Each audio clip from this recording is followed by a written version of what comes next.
Welcome to the Firestone Grand Prix of St. Petersburg Media Day here for the first block. We couldn't be more excited to start the track build process here today, leading up to the season opener here for the IndyCar Series here in St. Petersburg. As you know, it's our 10th year of running the streets of St. Petersburg, and being the season opener is just a tremendous opportunity for us to showcase our wonderful, beautiful city here in St. Petersburg. I'm joined here today by a group of people that exemplify the partnership of success that we've been able to enjoy here for the last 10 years. We've got Dr. Kanika Tomlin here from the city of St. Petersburg. We've also got Miss Lisa Boggs from our new title sponsor, Firestone. We've got Chris Steinacher here from the city, or the St. Pete Chamber of Commerce, and our defending 2013 champion, James Hinchcliffe. I've told James we're here to talk about racing today, not hockey and not curling from the Olympics. No promises. Can you? We are here to drop the ceremonial first block for our track build. This process is one in which has been an interesting topic for us over the last several years as the city has grown around this event. We've obviously had to adapt to make sure that we're minimizing the impact to our neighbors, to all the different businesses around the community. We take great pride in trying to be a good partner, a business partner, and a good corporate citizen here in the city of St. Petersburg. The professionals that we have doing this track are here today. Jim Tario from our Toronto race up in Canada comes down and leads the effort here, and Jim's here today if you have any questions here on the technical aspects of our track build. But one thing I'd like to highlight, this track build process, although it's been discussed in terms of timing, what's critical about this is the safety of the drivers, the safety of other spectators.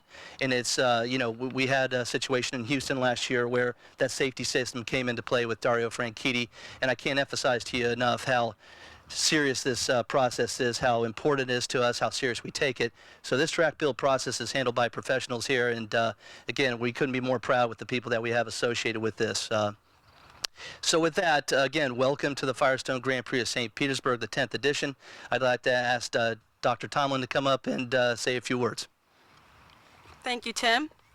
Very pleased to be here as Deputy Mayor of the City of St. Petersburg, where the sun is always shining, but we know it will be shining especially bright on that last weekend in March. While we can't forecast the weather, we know with certainty the opportunity and excitement will be at its highest, not only in downtown, but throughout the region. We are so grateful for the collaboration and partnership of the race with all of the city's various vendors and merchants to make sure that the race is as wonderful as it can be for all of the residents and visitors who call it home. It brings unprecedented exposure for our great city. It will be broadcast by 4 outlets to more than 200 countries, and we really are so excited about that opportunity to showcase all that's wonderful about our great city. And I'm especially proud and pleased to welcome Mr. Hinchcliffe, who is mayor, as I understand it, of Hinchtown. So mayor to mayor, thank you for being here. My pleasure, thank you. Thank you, Dr. Tomlin. And next, Lisa Boggs. Firestone's been with us from year one. The very first right turn in IndyCar history. Here, turn 1 in St. Petersburg. We couldn't be more pleased and excited and proud to have you as our title sponsor. Lisa. Good morning. Thanks, everyone, for joining us. Very proud to be here. Very proud to be here with Deputy Mayor and the Mayor of Hinchtown and Tim and his team, who do a terrific job with this event. It is both a driver and fan favorite, and on behalf of Firestone, we couldn't be more proud to be able to be the title sponsor this year. Racing is part of our company's heritage, dating back to Harvey Firestone, who used racing as a test to show the performance of our tires, and that is a heritage and history that continues today as we become the title sponsor of this race. And I'd like to say that as an ultimate proof point goes in our business, it can't get any better than this. Our colleagues from your local Firestone Complete Auto Care and Tires Plus stores are doing what they can to bring the unique experiences of Race to This fans everywhere. And we really hope that all the fans in the area will go join them and get a chance to come to Winter Circle, Victory Lane, and maybe spend a little more time with Hinch when he hoists another trophy. St. Petersburg is a great place for IndyCar racing, and this world-class course is one that is not to be beaten anywhere. Congratulations, Tim, to you and your team for all the work that you've done and all the work to bring this great event for the 10th anniversary to this great city. Thank you. Thank you, Lisa. Appreciate that very much. Next, I'd like to bring up Chris Steinacher. Chris, as you know, heads our Chamber of Commerce and done a wonderful job of turning that organization around and really done a tremendous job of communicating to the world of what makes St. Petersburg a great place, not only to live, but to do business. So, Chris Steinacher. Thank you, Tim. Well, good morning, everybody, and welcome back to the Sunshine City, where every day is a Chamber of Commerce kind of day. Welcome, Firestone. We are so glad to have you on our brand, and to see that sunshine on the logo is beautiful to us because it reinforces the brand we believe in, which is that no matter what you do in this community, the sun can shine on you. So to you and to Mayor Hinch, thank you for being here. We know the duties of a mayor of your own town must be important, and you've taken some time, but to have Firestone honor us with their brand being part of it, to have these drivers come into our community, and not just come in for the race, but help us with our community efforts as well is very important. They're part of our community, and we appreciate that. We are building something special in St. Petersburg. I know you all know that, but the Grand Prix to me is one of those things that makes us special, because this community has something for everybody, and race fans are important, and the Indy legend and the Indy brand is important to connect with in a meaningful way. It's great to have it launch here. It's great to have it drive on our streets. It's great to highlight our community on those national broadcasts to see how beautiful our waterfront is, and for all of us to puff up our chest a little bit and say, that's my community, that's what's happening in St. Pete. So we're excited for it. Tim, thank you and your team for putting on a wonderful show, and let's get to build this track.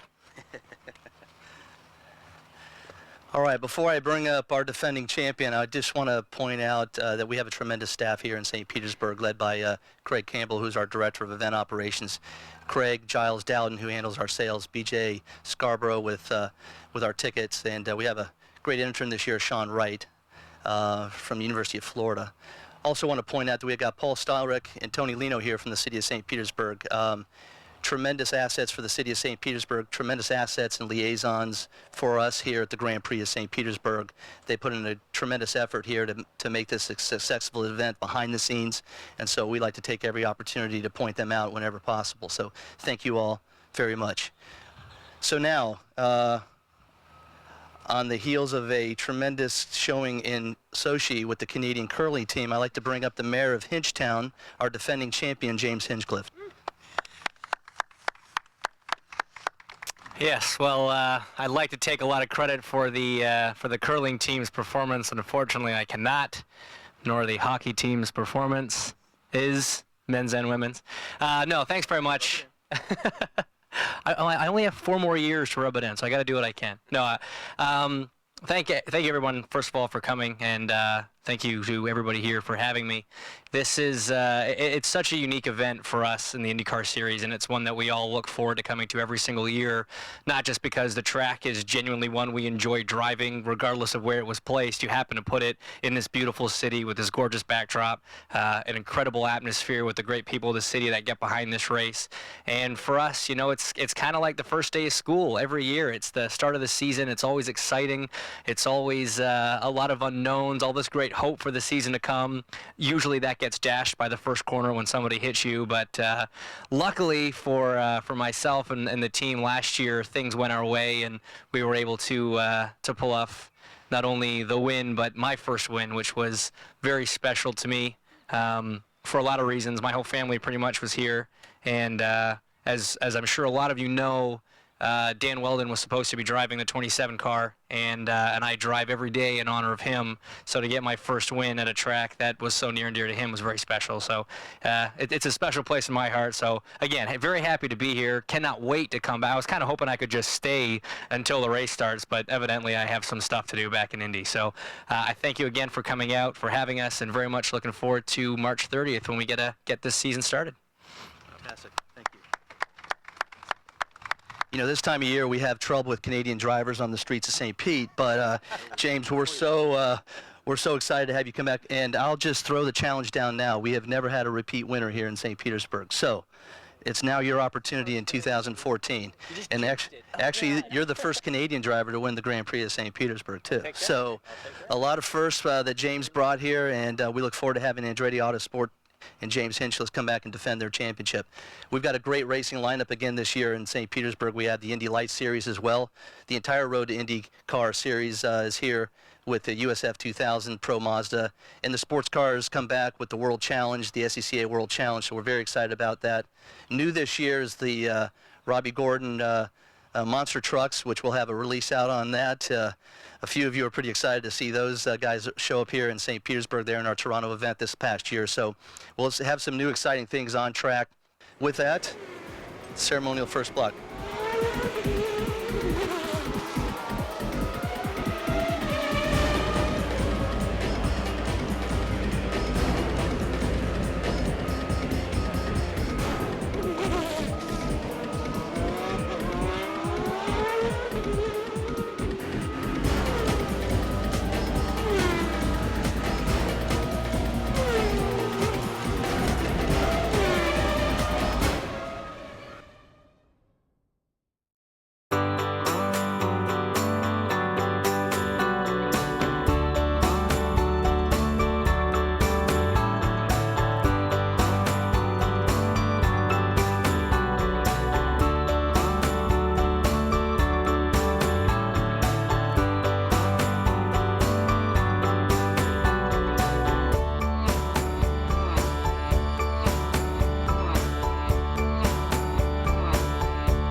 We're very proud of many things here, but baseball is at the very top of our list.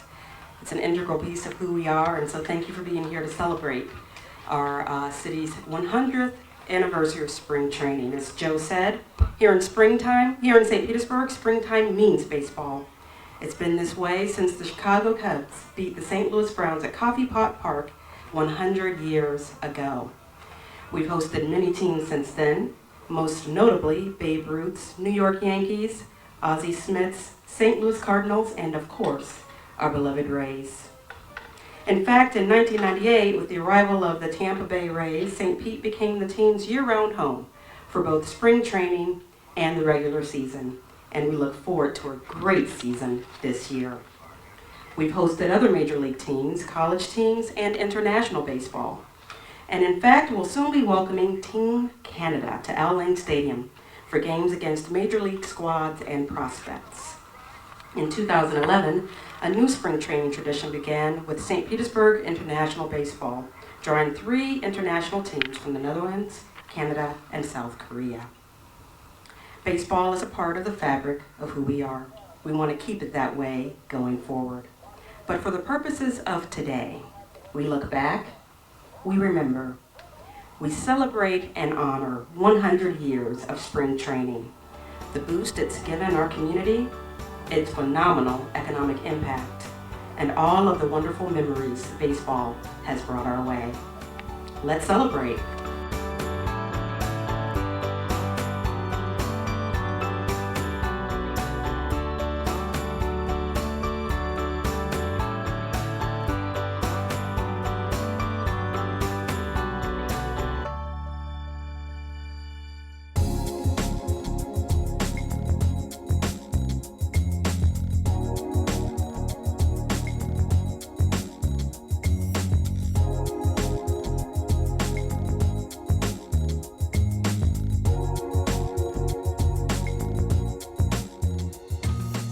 here today at the Enoch Davis Center in the Johnson Branch Library for Black History Month, where we're going to read along with some students. I've got some 6th grade and 7th and 8th grade students that are here today, and I've chosen to read an excerpt from Dr. Martin Luther King's letter from a Birmingham jail.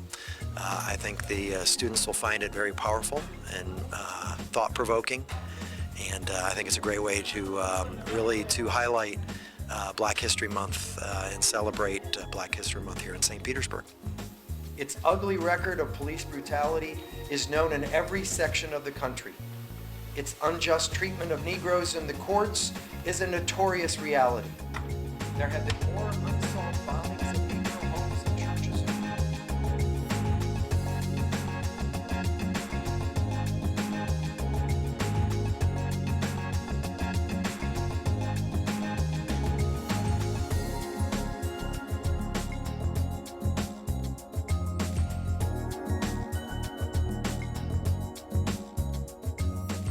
Today's a great day for the city. Many members of City Hall are spread around the city today reading to kids. I'm at Wildwood Recreation Center talking to 40-something kids. I'll be reading Olivia, The Secret Olivia Told Me, and this is a great opportunity to connect with our youth and inspire them today during Black History Month. It was hard not to tell the secret. I wanted to spread the news. But I gave Olivia my word. Her friendship I could not lose.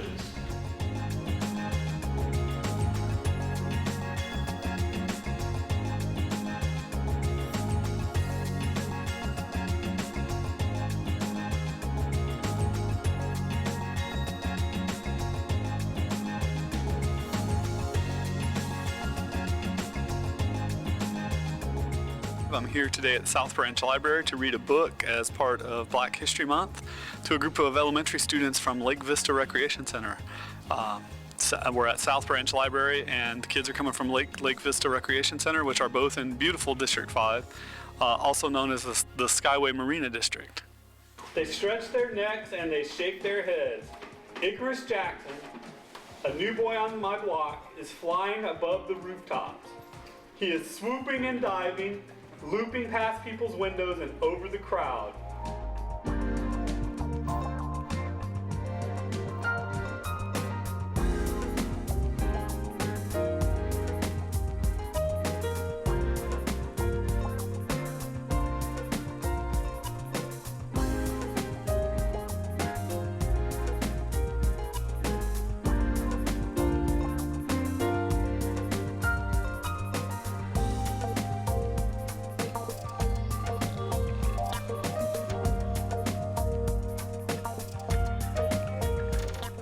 This book is called Our Children Can Soar, a celebration of Rosa, Barack, and the pioneers of change. Have you guys heard those names before?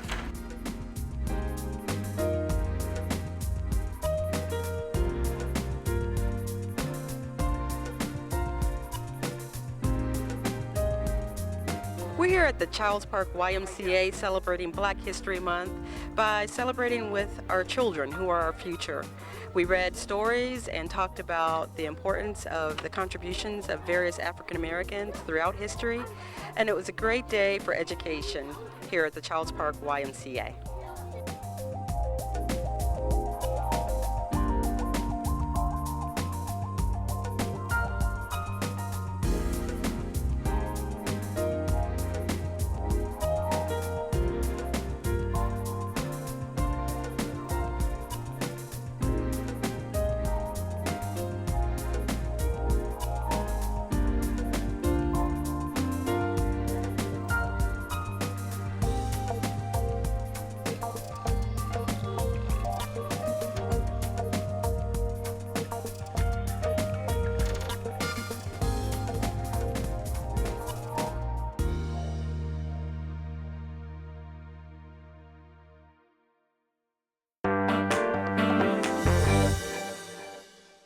I want to thank everybody for coming out today. I'm Mike Petz. I'm with the Media Relations Office of the St. Pete Police Department.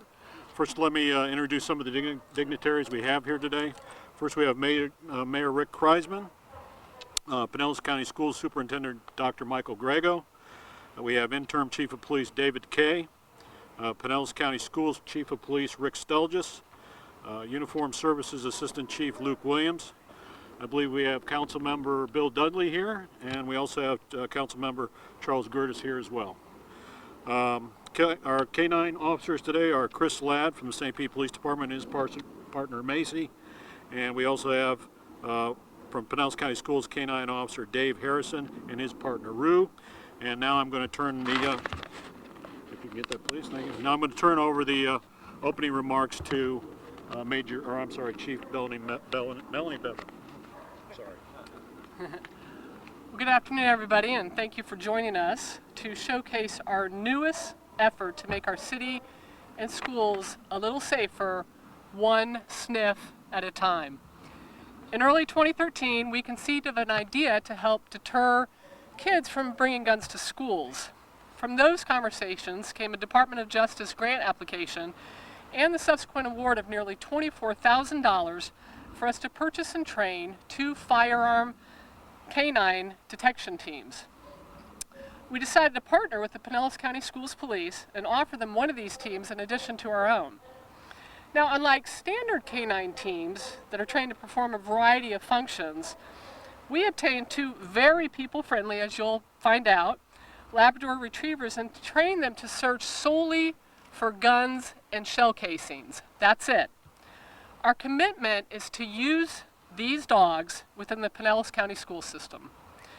I have here to my left St. Petersburg Police Officer Christopher Ladd, who's actually the trainer for this program, with his partner Macy, who was actually donated to us by Southeastern Guide Dogs, who I'd also like to acknowledge and thank. Our second dog, Rue, is here with her handler, Pinellas County School K9 Officer Dave Harrison. She was actually purchased from a vendor. As you all know, we have a YouTube video displaying some of the skills of these dogs. We can hand these out to you following this presentation, but we encourage you all to click on it and see a little bit about what they can do. We've also developed some posters that we've displayed here that we're going to actually put in our schools to introduce the students to this initiative. Thank you, Chief. And I want to also thank Councilmember Gertis and Dudley for joining us here today. It's a real partnership that we have with City Council and everything that we do going forward. You know, as Mayor, public service and public safety is job one. And that's why today I'm excited to stand with Dr. Grego and with Chief Decay to announce this innovative program. Last month, I signed the Statement of Principles for Mayors Against Illegal Guns, and I said, we want to create a culture where illegal guns and gun violence are not welcome. And that starts with the mayor. If you illegally possess a gun, you are not welcome here in St. Petersburg. I also don't want guns in the hands of young people, and particularly not on school campuses. And that's why today is so important. I want to acknowledge the innovative, creative work of Assistant Chief Melanie Bevan in identifying and securing a grant from the Florida Department of Law Enforcement for this program. Firearm detection K9s, single-purpose dogs, are rare in police work, so this wasn't necessarily a slam dunk. I hope these dogs never find a gun on a Pinellas County school campus, but the reality is there will be firearm arrests on school grounds because of the dogs' efforts. More important, this is a strong deterrent to change kids' thinking about bringing guns to schools. The message to kids is simple. If you bring a gun to school, these dogs are going to find it. So I thank you all for coming, and I'd like to turn the mic over to Dr. Grego, our great superintendent. Dr. I like that one sniff at a time, don't you? I mean, I think that's pretty cool. I'd like to also extend my thanks to the mayor, Mayor Kreisman, and his whole team, to the St. Petersburg Police Department, to our Pinellas County Schools Police Department, and for the work with these K9 teams. I think this is magnificent. I think one of the things, the priority of today's message to the community is that we're working together and that we're being proactive. We're not waiting for something to happen, both the city of St. Petersburg and our school district. We are being proactive to saying guns are not allowed, drugs are not allowed, and inappropriate behavior is not allowed in our schools. Firearms, as we know it from the news each and every day, they exist. They exist in malls, they exist, unfortunately, in many areas that shouldn't be. that doesn't mean that they should ever exist in our schools. I had the pleasure the other Friday of touring with Officer Barbara and one of our T-Rex who sniffs drugs, inappropriate drugs in our schools. And again, our message is that there's no room for that. One gun is one too many. So I am thrilled to be here standing as your superintendent. Our board is extremely supportive of this initiative, and we're going to be proactive and continue to be proactive. Our school board takes very seriously the safety of students. Since 2007, we've had a safety council that meets monthly to try to improve the safety of our schools. Just recently, for the very first time, we had every school resource officer and principal meeting in our district together to talk about district plans, school plans to ensure safety in our schools. Again, being extremely proactive. Each year, and this past year was no acceptance, we reviewed all of the crisis management plans for our schools. We reviewed them with our faculty, we reviewed them with our law enforcement agencies to ensure we have all of the things put into proper place. And we practice these things too. And even in our most recent survey of our schools, we asked that question of our teachers to just ensure, and it came up with overwhelming support, that they are aware of these plans. So it's not just a plan on paper. Mayor Kreisman, thank you for your leadership, and thank you for organizing this, and thank you for the leadership within your department and the willingness to work, as what happens in our societies are simply mirrors of what happens in our schools and vice versa. So I'm thrilled to be here, and I'm thrilled to work with Mayor Kreisman and our city of St. Petersburg. Thank you very much. So these dogs are going to be used in the schools in St. Petersburg and Pinellas County to make sure that our schools are empty of guns, and these dogs will find those guns and get them out of the schools. It's really, really a great program. Like the mayor said today, if you have an illegal weapon, you are not welcome in the city of St. Petersburg, and if you have an illegal gun at school, we're going to find it. So these dogs are going to be an incredible addition to making sure that our schools are safe, children can learn and come home every day safe. What I believe the impact is going to be is that it'll be a huge deterrent for our school campus safety. If people know that we're going to be on campus with dogs that are able to find firearms, obviously, hopefully, they won't even think about bringing them. So what we're going to do is we're going to go place a hide on this bus for Dave and Rue to run. We'll let it sit for a minute, and then he'll bring his dog in and conduct this interior search of this bus here.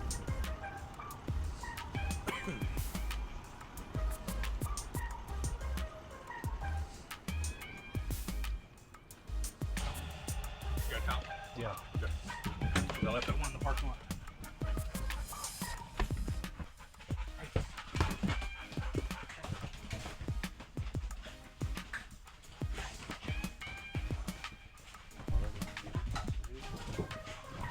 Knows it's there.